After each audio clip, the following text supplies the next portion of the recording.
Hey y'all, welcome back to my channel. I just wanted to get on here real quick. I'm dropping a story time, of course. So welcome back. Thank you for joining. And as you can tell by the title, it's the time that I had to put a restraining order on a nigga. Y'all, that time of my life was so toxic. But there's plenty of stories to tell. But before we get into that video, I just wanted to say, y'all,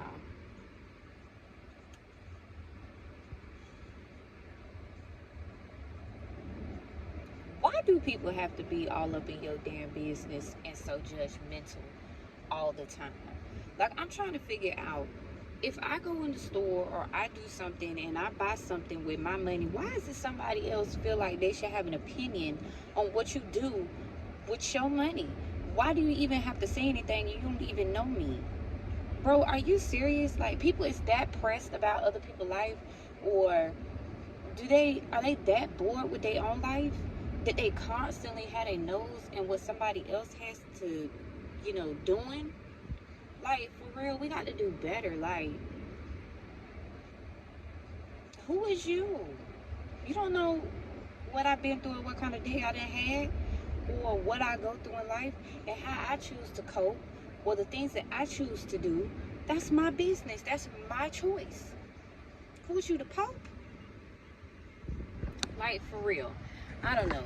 That is just so aggravating to me. It's so annoying to me when somebody always has something to say about somebody else. Period. Like, worry about yourself. You worry about yourself, you might elevate in a different way. If you put that much energy and that much focus on somebody else, imagine what it'll do for you if you put it to use for your own life. I'm just saying. But anyways, don't forget to like, subscribe, hit that bell of notification so you'll be notified every time I post a video. And thank y'all and welcome back. I hope that you enjoy the story time. Leave any comments, questions, concerns. What do y'all think about what I just said in the comment box below, so we can talk about it, y'all. Also, any other story times that you would like, drop them, videos, anything, y'all. Let me know.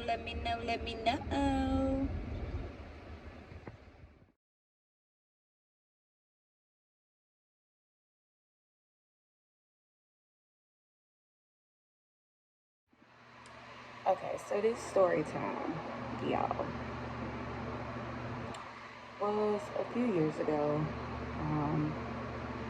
And I don't know about y'all, but I done dated some pretty crazy people. Don't ask me how. Don't ask me why. I don't know. So, let's name him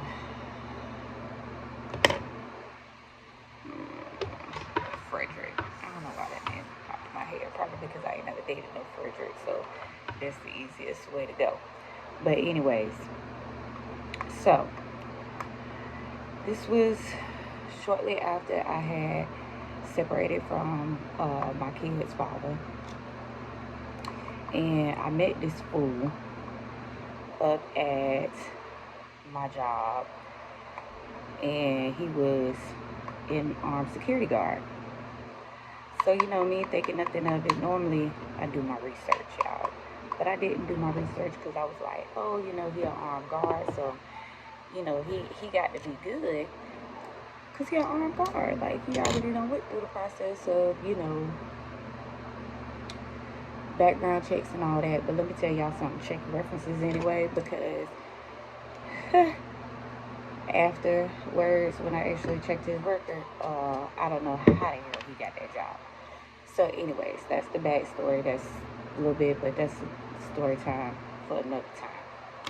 So after maybe like 6 months, I would say, I would give him 6 months. 6 months. If even that, it may have been faster than that. I didn't know who he was. Would come home And this man was like, cuckoo. Like, I would be like, who is you, Lucifer today? Or like, he was bipolar or something. I don't know, but he was crazy. So we went through whatever we went through, blah, blah, blah. So finally, your girl had enough. I was like, oh, no, no, no, no. This definitely is not going to work. Um, I can't do this. I got kids. I'm not going to be fighting with somebody every day physically and all that. Well, let's just say when we separated and I called myself starting to date, or try to date, or not even date, just move on with my life, this is when stuff got real. Okay, when I say this man would not leave me alone, y'all, he would not leave me alone. I'm talking about popping up at my job, popping up at my house, blowing my phone up to where even on the block list, like there was this app called Mr. Number Blocker back then. So I used that, but the app lets you go in there, like, and see if somebody somebody on your block list done text you or like your voicemails or whatever like that. So you can kind of see, like, if they calling you or whatever, what they saying, but it just doesn't come through to your phone because he would call me so bad that it would be a phone call, don't answer, text message, ding. Phone call, don't answer, text message, ding. Phone call, don't answer, text message, ding. Like, I wouldn't even have time to even reject the call or read the message or nothing. Like, I could have been in the bathroom. I could have been doing anything. And he just blow my phone up, blow my phone up, blow my phone up. Then the text messages that was coming after that was like, oh, you with a nigga. You and that nigga gonna get it on site. You nothing but a hoe. Blah, blah, blah. Like, all of that crazy stuff. I'm looking in the window. Y'all, it was just pure hell. So finally, I had to change my number. Let me see, like 6 times within 6 months. Like, I kept changing my number. My family was like, girl, if you change your number one more time. And I'm like, I know he keep getting my number.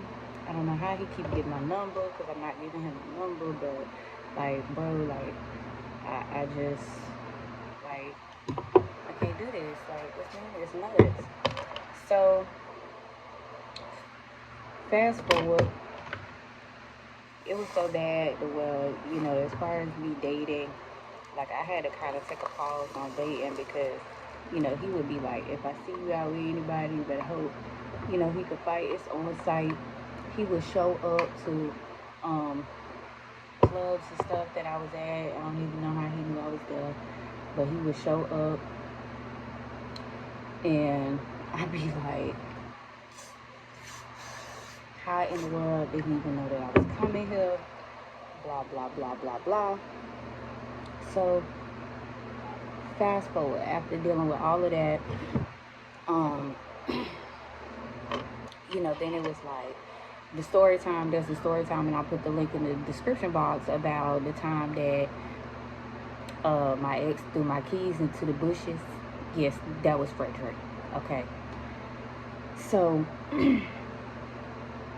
this was after that, y'all. So, I'm just like, like, I had contacted my daddy to try to talk to him. My daddy was ready to kill him, but see, my daddy lived real far away. So, he couldn't, like, it ain't just like, oh, pop up. Sorry, y'all. Pop up and, visit or whatever like that. It was, he would have to, like, catch a flight. A long flight, too. So he, asked for his number, blah, blah, blah. He done tried to, get him to stop talking to me.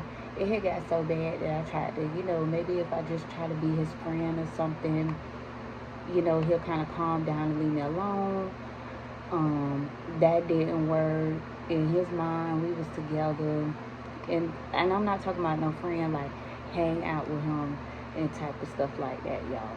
I'm talking about, like, you know, try to answer the phone. Maybe he won't call me as much. You know, stuff like that. There was even some times that he don't reach out to dudes that I talked to, but that was after the restraining order.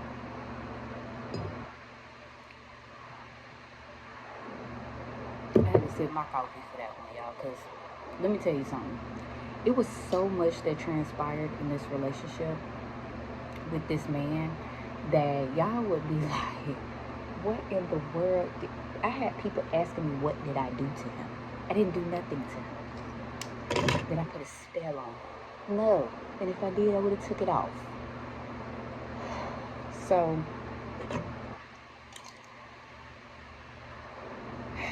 I felt like real unsafe because he was all the way stalker status at this point. At this moment in time, you keep getting my number, you keep popping up places, you know, are calling my phone 100 times back to back, 1,000 text messages. Like, at what point are you gonna get the picture? You know where I live. He was driving past my house to see if, like, and if there would be like if I had like friends or something over, he would say, you know, the car that was in the driveway. So I know that he was driving past my house. One time at Walmart, I went inside and he was mad about something. Came outside, tire flat. Somebody was stuck a screwdriver in it, so I had to go back in there and buy another tire. Yeah, just a lot.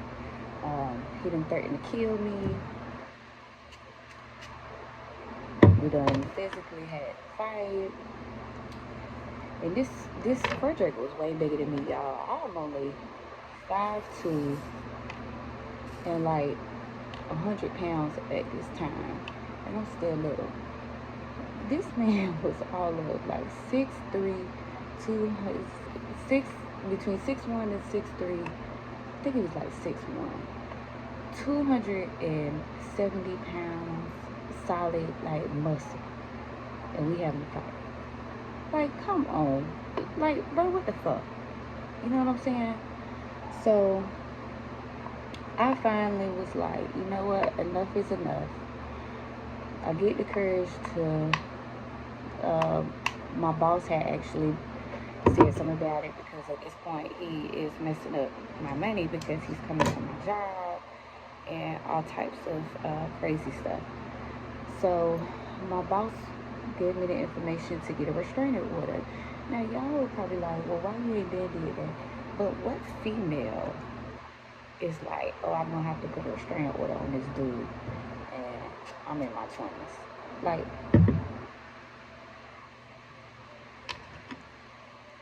somebody that I wasn't even married to, don't have no kids with, nothing. Like, you act worse than my baby father, my ex-husband at this point. And I got 3 kids with that man, and I was married to him, and he ain't never stopped me. So I'm like, okay, so I go down to the courthouse, y'all. I go inside, I gotta go in this room. At this point, I'm like, you know, I'm so embarrassed and ashamed that I'm even having to go through this. So I go in a little domestic violence section or whatever, and you gotta go back in this little room and you gotta talk to the little deputies and you gotta tell them, you know, why you're putting a restraining order. You have to file for a temporary restraining order, and it just can't be no bullshit. So you have to really go back there and go talk to them and tell them different things that have happened that led up to this point. So I'm back there talking to the lady, doing the interview, Meanwhile, they're typing up everything that you say. When they're typing up everything that you say that has happened, y'all,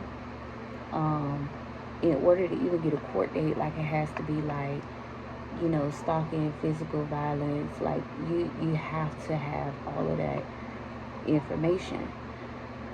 They're typing it up on a piece of paper. When they get done, they print the paper, and you have to sign it in that same paper with everything. That's what they serve to whoever the person is that you're trying to get a temporary restraining order on, or a permanent restraining order on. So when they serve it to the people, to the person, when they serve it to Frederick, he sees everything that I say. Mind you, my paper was like almost 2 pages typed. Okay. So they say you don't really have like a time frame from when you go down there. I guess it's that you go file that, and then they tell you that they'll be served with a temporary injunction, and you'll get a phone call, let you know that it was served after the deputy has a chance to serve it. So a few days go by, and after they get served, then you'll get a court date. So a few days go by, and my phone start ringing, and it's from another number. And when I tell you that he stopped my social media off other people's page, I actually had a girl inbox me and say, just wanted to give you a heads up, which you already know, but Frederick is asking other people to get on your page to see what you have going on from their page, because you haven't blocked on everything. And like, he feeling like crack, girl. So I was like, this is ridiculous. So I get a phone call from some random number, and I'm at work, so it's midday. So with my job that I have now, like, I'm like a personal secretary or whatever. So I answer the phone, hello, and all I hear, y'all, is, bitch, you put a restraining order on me, and laughing. What you think that's gonna do? Then I get another call after he done hung up, of the sheriff department letting me know that the restraining order was just served. So as soon as the paper hit his hand, now mind you, with a restraining order, until you go to court, it is an automatic no contact order. It's a temporary injunction, and it is no contact. So they tell you that when they serve you. So you have your chance to go to court and plead your case or whatever, but you cannot contact that person the whole time until the court date, once you get that paper. So I'm like, this idiot done just got served with some papers, and the first thing that he do, I'm talking about the sheriff wasn't even, because the sheriff was calling me at the same time. The sheriff had not even pulled off all the way. The first thing that he do is call me, and that lady just told him that he can't contact me. So I'm just like, oh my God, does Frederick got some screws missing? Like, what the hell was I around here messing with? Like, am I desperate? So then I'm starting to question myself, because I'm like, you was over here kicking it with this dude. Like, this your fault, stupid. So they notified me of the court date. The court date was like maybe a few weeks after that or whatever. So I didn't hear from him no more. He didn't try to call me. So we go to court, and you have to sit in court until they call your name with everybody else.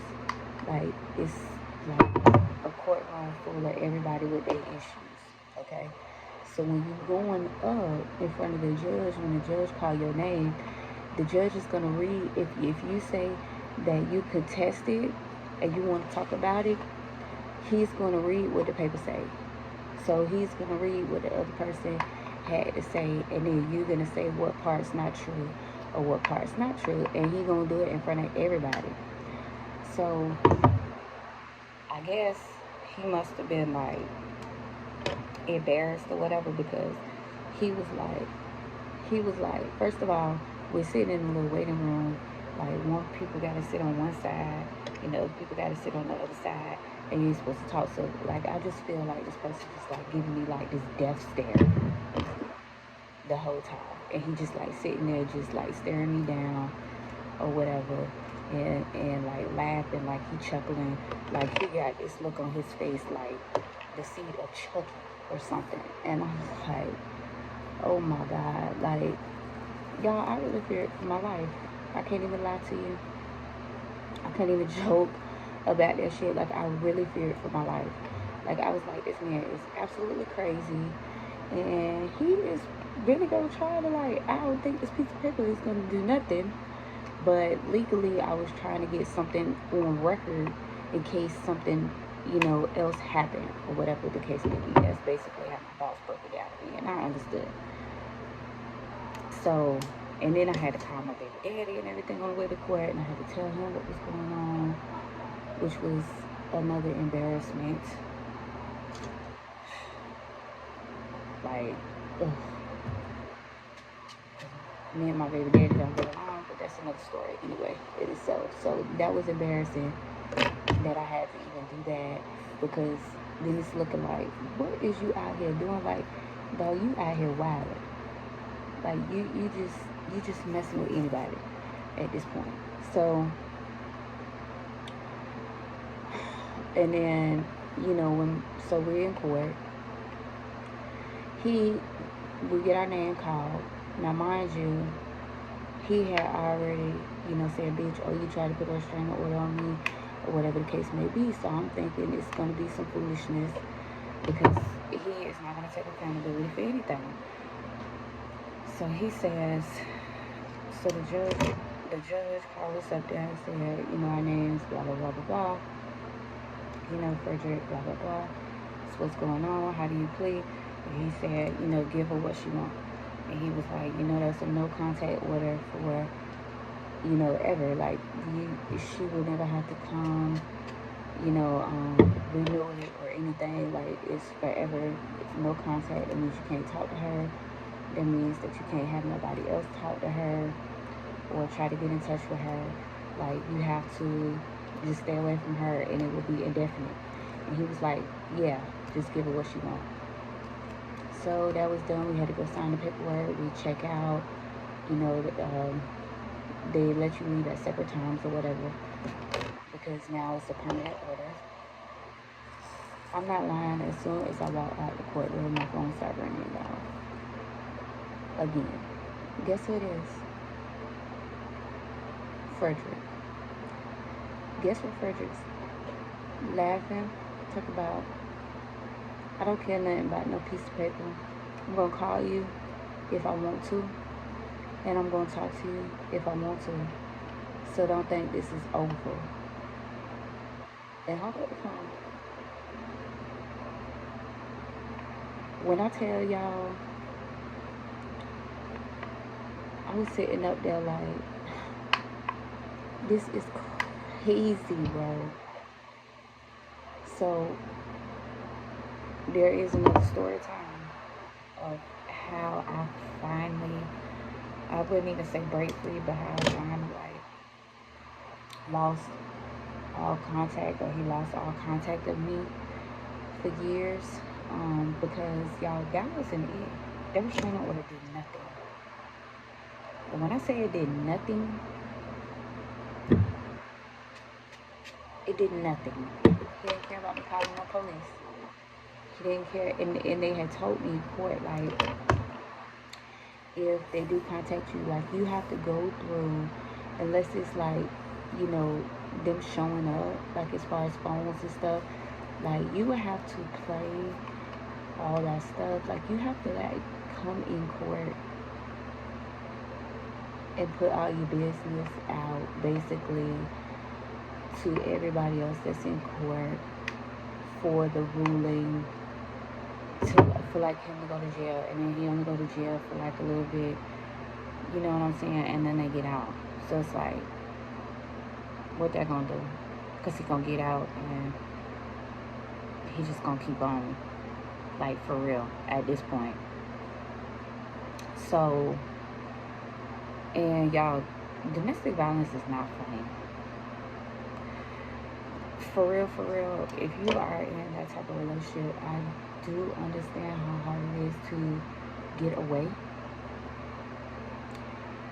But mental, emotional, physical abuse, if somebody don't want to be with you, they don't want to be with you.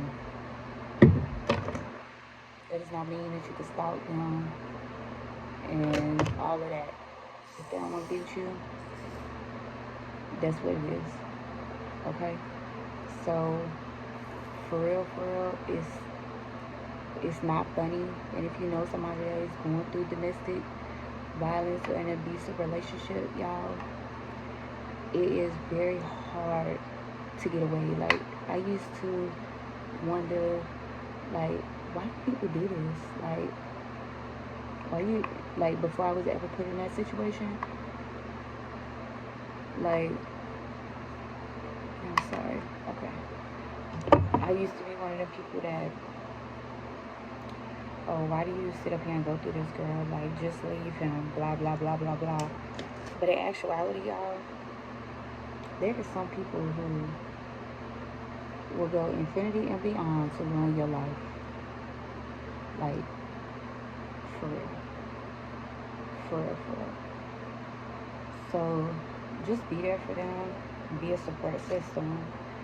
I know it's tiring and I know all of that, but if I wouldn't have had a support system when I was going through the whole process with the restraining order and stuff like that, like, I would have lost my mind, y'all. I would have lost it. Because I already felt low. I already felt stupid. I already felt, you know what I'm saying, like, less than a woman or less than this, and like, why did I do this, and this is just so dumb. So you do need that support to help you do that. So just be that supportive person. A lot of times, if you do have that support, a person will get through it. They will. But a person also have to find their own way in their own timing, because it's exhausting. But yeah, that was just a little short little story time for y'all while I'm over here curling my hair. I'm trying to get ready for the day. If you want to hear some more story times about Frederick, trust me, it's a whole lot of them, y'all.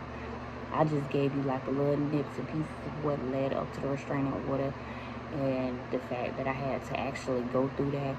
But in the story time before with the keys, but that is just a little bit. Baby, the stuff that led up to that within that little bit of time, these gray hairs got here, honestly, just saying. But yeah, y'all, that's it for that video. That's it for this video. Make sure you like, comment, subscribe, and hit that bell notification button so you'll know every time I post a video. Y'all also drop y'all comments and anything below. If you need any advice, need anybody to talk to regarding domestic violence, or regarding just you need an outlet or whatever, go ahead and drop your information below, and I will drop my social media, and go ahead and hit me up. And if you need a support system, I'm here. Let's be here for each other. All right, y'all.